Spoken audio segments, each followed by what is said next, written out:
Es un gusto, amigos, poder saludarlos por este espacio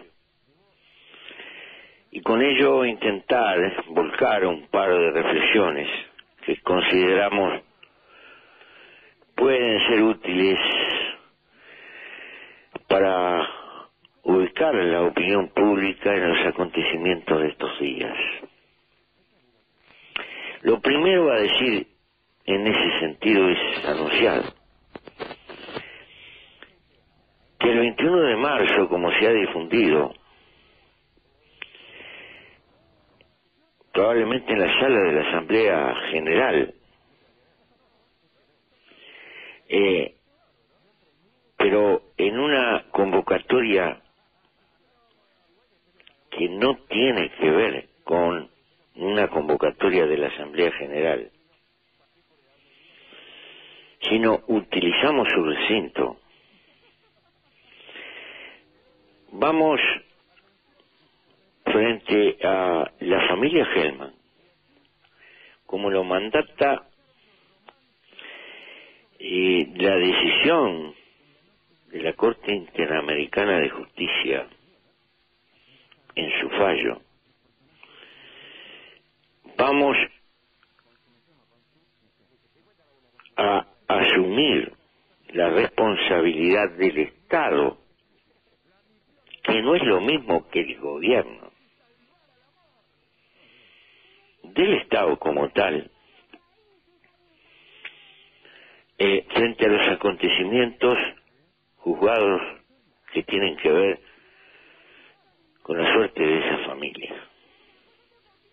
Y lo vamos a hacer en el estricto orden de requerimiento jurídico que nos plantea el fallo, ni un milímetro más, ni un milímetro menos, totalmente ajustado a esa decisión como corresponde. Y aclaramos, no es otra cosa que cumplir a cabalidad y de buena fe con una decisión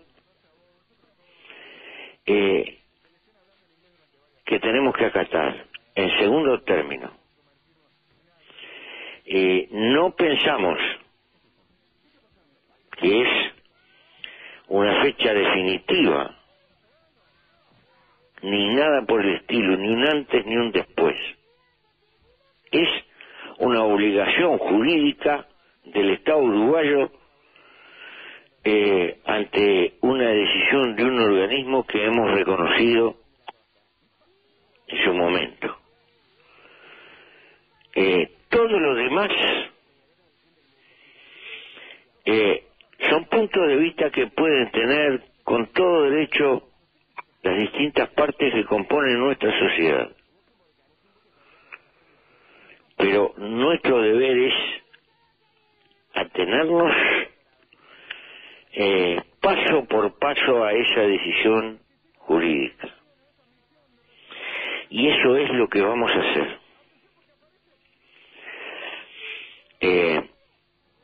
En términos de valoración, nosotros no creemos ni que resuelvamos la historia, ni que significa un paréntesis o un mojón de carácter decisivo. Es, en todo caso, apenas una etapa donde el Estado asume su obligación. La historia y la vida van a continuar. En otro orden de cosas, queridos amigos, no debe de ser un secreto para nadie en este país que ha habido en los últimos 10 o 15 años una formidable lucha ideológica en la manera de interpretar las necesidades más hondas del Uruguay. Y en realidad en esa lucha, que algunos pretenden apenas reducir sido una cuestión de izquierda o de derecha, pero que nosotros consideramos que fue mucho más allá, que supera largamente la contradicción izquierda o derecha. Y fue si el Uruguay iba a ser esencialmente un país de servicio, sobre todo una plaza financiera, si el renglón más importante de su vida iba a ser intentar dibujar una nueva Luxemburgo en esta parte de América, o debía ser un país que expresara un intento y un modelo productivo que más o menos encajara con la realidad de esta parte de América. Hacia un lado y hacia otro mucho se discutió. Hubo quienes aparecieron como integradores, todo servía y todo era lo mismo, aunque en la práctica sabíamos que una visión privilegiada, la de país, plaza financiera, iba en contra, inevitablemente, del país productivo. Algunos, la visión de país productivo la pudieron haber mezclado con los intentos de la década del 50, donde el país transitó una larga etapa por lo que se llamó el modelo de sustitución de importaciones. La visión de país productivo requería un país que se fuera paulatinamente especializando en algunas ramas sustantivas de la economía y obviamente luchara por su inserción regional y su inserción en el mundo de hoy. Ello significaba un país con buena parte de su economía abierta al mundo y dependiendo del mundo,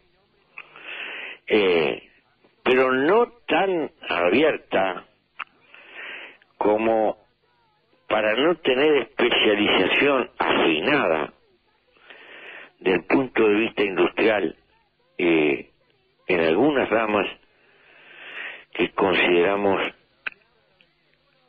merecían que el Uruguay se especializara. Naturalmente, no se puede resumir todo lo que significó el debate y la puesta en marcha de una época. La historia resuelve muchas cosas por sí mismo. La crisis del 2002 dejó por el camino buena parte del sueño de Nueva Luxemburgo en esta parte del continente y nos demostró hasta el cansancio y hasta el dolor que buena parte de nuestras penurias fueron derivados de una quiebra sustantiva que se dio en la Argentina, en el sistema financiero argentino, y que se trasladó hacia el Uruguay porque deliberadamente el Uruguay había construido un modelo dependiente, una de cuyas actividades centrales era servir de alguna forma a la salida de valor de aquella parte del mundo. Aquella crisis bancaria que todos recordarán y todas las consecuencias nos sumió a toda la región, primero a la Argentina, después a nosotros, en ese penoso periplo del cual emergió un país distinto, en el cual estamos, y que ha tenido émbolos importantísimos en estos años a la luz de una coyuntura internacional tal vez favorable,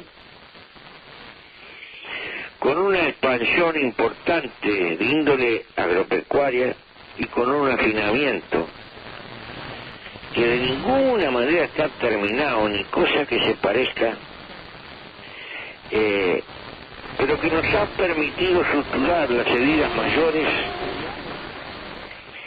y asistir hoy a nuevos desafíos que están por delante.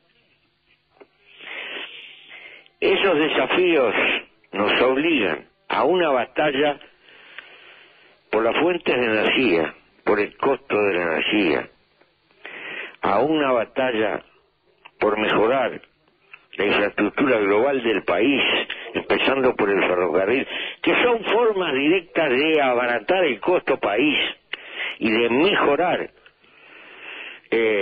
sus posibilidades de lucha internacional, partiendo de una base, la genuina competitividad que hay que tener. Pero entre otras cosas, ese Uruguay en el que estamos hoy y en el cual se está avanzando requiere crecientemente una mejor calificación de la mano de obra promedio del Uruguay. Más claro, mayor capacitación técnica.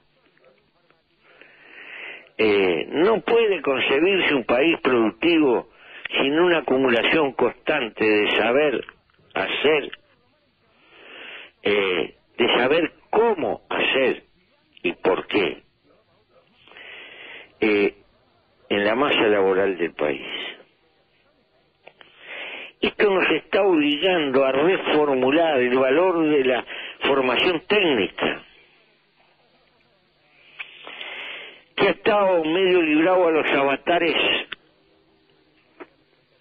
y a las intenciones de modelos por los cuales atravesaba el país.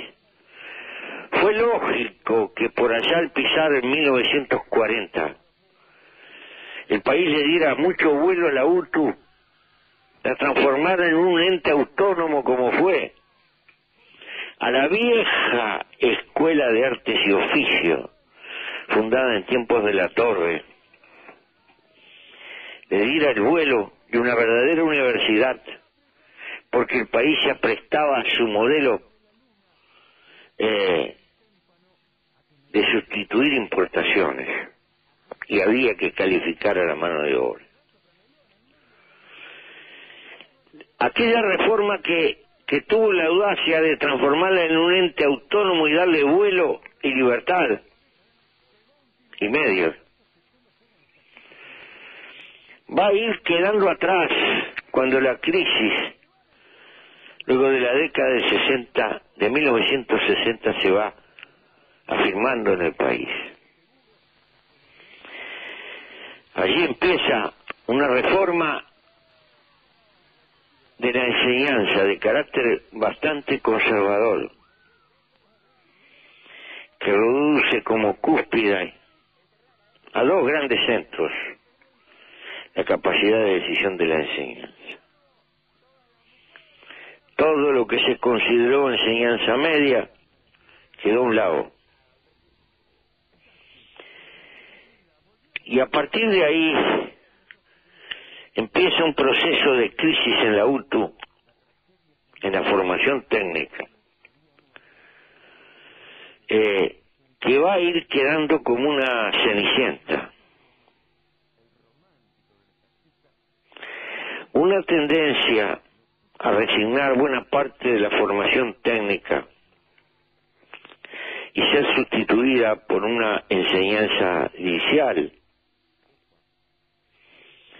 atrás de una idea que ha prosperado, la necesidad de integralidad en la enseñanza, pensando que la formación inicial, memoriosa, teórica, era como fondo insustituible para la formación integral. Y con ello en los hechos, de una forma u otra, la enseñanza técnica directa fue quedando como una cuestión lateral y casi contraria al espíritu de integralidad. Nos quedamos a leguas de aquella afirmación de Figari: trabajar pensando y pensar trabajando. En los hechos hubo una especie de contradicción. La educación humanística por encima de la educación técnica. Y esta, la educación técnica, fue perdiendo reconocimiento como herramienta posible para la formación integral. No se pudo ver, y no se ve, que tal vez para ir a Roma hay distintos caminos, y que el desarrollo integral del individuo puede darse por uno o por otro lado. No es que reneguemos de la formación humanística. Nos duele y nos ha dolido enormemente la visión unilateral, la imposibilidad de ver que la educación de las manos es también la educación y la formación del cerebro, y que éste se enriquece con la educación de las manos. Lo cierto está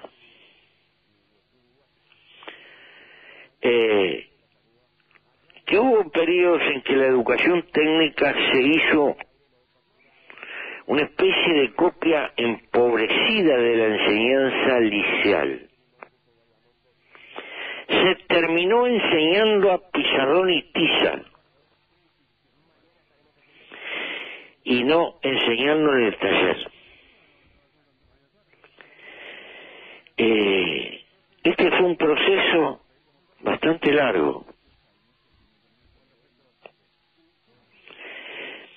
Deberíamos aceptar que en el desarrollo del hombre hay una relación dialéctica entre la mano y el cerebro, que hay que respetar las decisiones individuales o familiares, que se pueden seguir a la larga estudios superiores a partir de haber comenzado aprendiendo un oficio que nos sirve para ganarnos la vida. Y que la formación técnica inicial no es menos, por lo menos, que la otra. Y que es además una necesidad imperiosa de la hora. Lo cierto es que la UTU en su historia recibió golpes funestos. Cuando se pensó que el modelo era la patria financiera, se les postergaron cosas, se le obligaron a dejar cosas por el camino. Allá por el 2000, se dejaron por el camino cursos técnicos en áreas como instalaciones eléctricas, instalaciones sanitarias, construcción, carpintería, electrotecnia, electrónica, soldadura, etcétera. Si íbamos a ser un país importador, esencialmente importador, al parecer no tenía gran importancia el desarrollo de estas áreas. Después, en el 2004, se cerró nada más ni nada menos que el Instituto Normal de Enseñanza Técnica, y con ello se liquidaron los cursos para la formación de maestros técnicos, que se volvieron a retomar recién en el 2008, pero quedó por el camino todo un capital humano formado y un montón de acumulación técnica y hasta en equipos que quedaron por el camino. Naturalmente, la formación de maestros técnicos no podía tener importancia si el modelo era otro. Lo cierto que esas heridas y tantas otras que hay que obviar determinaron en los hechos es que la Universidad del Trabajo del Uruguay fuera una especie de Cenicienta, que en definitiva si no podías ir al liceo, si tenías dificultades, si tenías que salir a trabajar rápidamente, ibas al auto.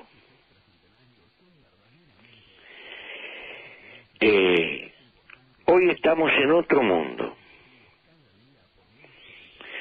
Hoy tenemos por delante otro modelo y nos encontramos con esto.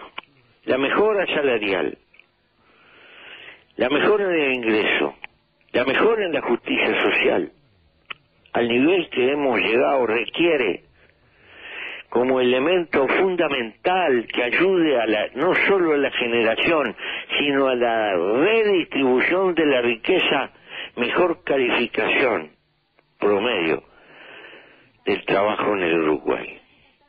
Estamos en este momento apelando a abrir la puerta a viejos jubilados que tengan algún oficio para que puedan, insisto, formar gente o ayudar a formar gente en la práctica. Esta es una necesidad del hoy. Por eso hemos luchado por una UTU de carácter superior, como una realidad que existe, una realidad que debe de tener como 150 locales por todo el país. Qué cosa curiosa. Nadie se preocupó en este país si se habían inaugurado las clases. Ni uno solo de los locales de UTU dejó de funcionar. Al parecer no se llovían, no tenían los baños tapados, etcétera. O los arreglaron antes,